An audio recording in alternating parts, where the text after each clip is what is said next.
Alrighty, Cherub, so today we're going to be making a pinch pot. So I've got my clay, I've got my wooden rib, and I've got some water. First thing that we're going to do is take our clay and smack it against the table. We want to make a rough cube. So I'm going to smack it on all 6 sides. So I get a rough cube. Doesn't have to be perfect, but roughly cubical.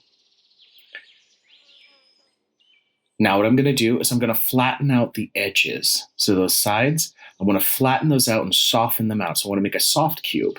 So I'm going to just take my palm and dent in all of the edges just to round them out a little bit.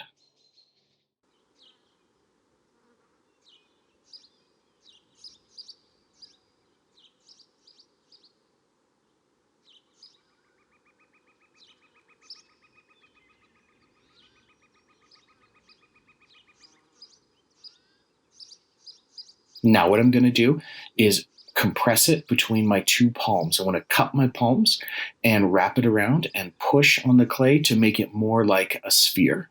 Again, it doesn't have to be a perfect sphere, but more spherical.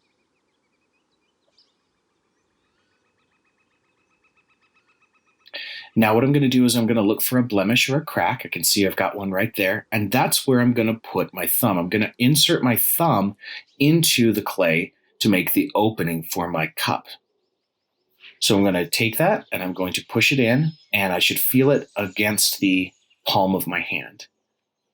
So as I push, I can feel that pushing now into the palm of my opposite hand, which I'm going to cup around, so I want that round shape. Now I'm going to take the ball and spin it around my thumb to make the opening just a little bit bigger. Now what I'm going to do is take my thumb and put it inside. As I'm spinning the clay around, I'm going to crook my thumb. I'm going to bend my thumb, twisting the ball around that crooking. So again, I'm crooking my thumb as I spin the ball of clay around it. I'm just opening it up on the inside now.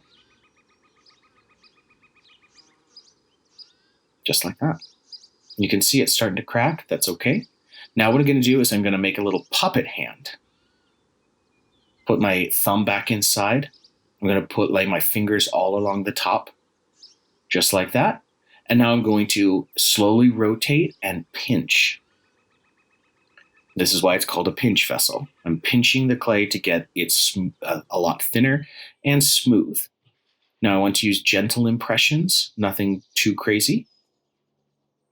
And I'm going to overlap those finger impressions. If the clay's kind of stiff, you want to switch hands. You never want to pinch all the way to the top. Never, never, never. You never want to pinch out that top edge and make it too thin. It is cracking. Again, that's going to be okay. We're going to fix it here in just a minute. Now what I'm going to do is just swipe on the inside, healing up any cracks on the inside.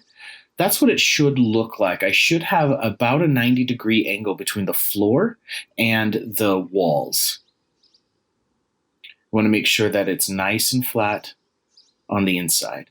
Now the outside edge that's all cracky, again, we're going to heal that up. I'm going to take it and just tap it gently so it has a nice flat bottom. Now I'm going to take my wooden rib, dip it into the water. I don't need a ton of water. I'm just using the water to break the surface tension. And I'm going to smooth up.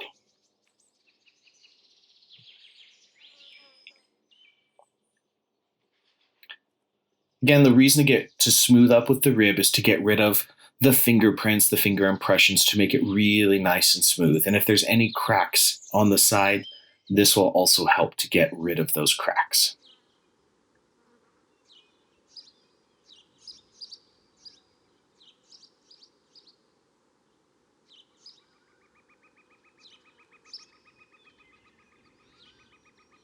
And I'll use my fingers to swipe along the top edge.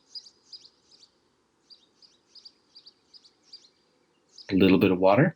I'll wrap my hand around it. This is called collaring the clay. I'm going to wrap my hand around and swipe with a gentle motion to heal up any cracks. Again, just a little tiny bit of water just to break the surface tension is all that you need. Now I'm going to keep fussing with this to make it as smooth as humanly possible. And this is going to take a few more minutes, which I'm just going to cut out right here.